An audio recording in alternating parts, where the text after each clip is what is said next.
cigarettes, se faisait porter le thé, l'eau pour ses ablutions, ses babouches, servir, desservir.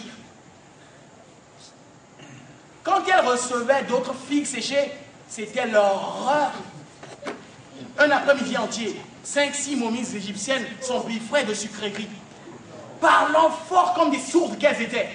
Épreuve insurmontable. Si ce n'était qu'après une année entière de ce régime, j'aurais des papiers, pourrais m'en aller. C'était la promesse. Quand Figue Séché s'échappait de l'appartement perché au 4e étage, elle le fermait. Elle le bouclait. 3 tours de clé dans une multitude de verrous. Après son départ, le silence retomba. Le silence retombait dans toutes les pièces. Tous les objets retrouvaient leur immobilité, leur sérénité. Les losanges avec leurs beaux tapis rouges, la théière d'argent. Je me sentais si léger que si je me penchais à une des fenêtres, je pouvais planer. Juste étendre les bras.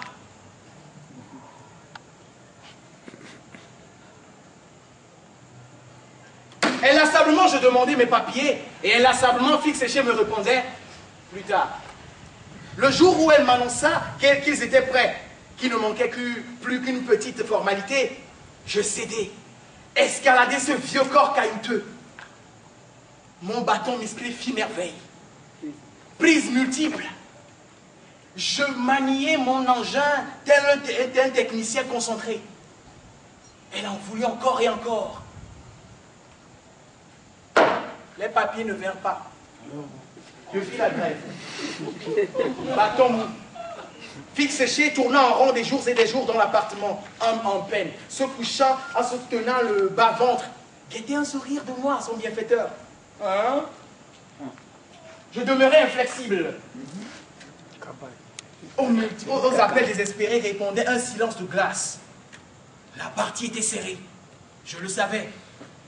Quand je vis débarquer à la nuit tombée, l'homme qui m'avait déposé 14 mois plus tôt, je suis mon sorcelé.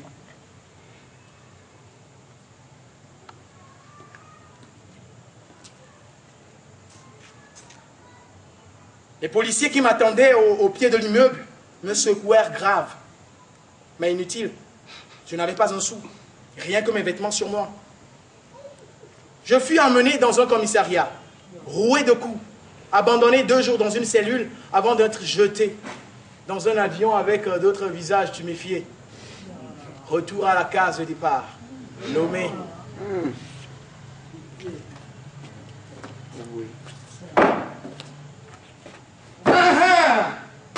Ainsi donc, tu t'es fait déporter. Vous allez dans le pays des gens sans papier ni manier. Vous vous faites porter, déporter. Tais-toi! Tu crois que tu es le seul à souffrir dans le pays? Tu crois que tu es le seul à souffrir dans le pays, ma? Tais-toi! Je parle, tu peux répondre. Espèce de déshonorateur de pays déjà. Vraiment.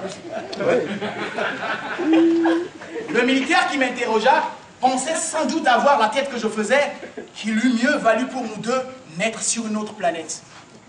Il me garda jusqu'à la fin de son service et me déposait là où je demandais.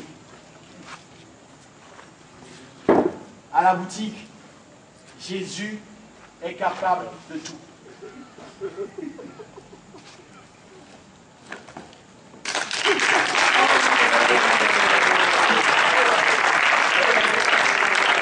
Thank you.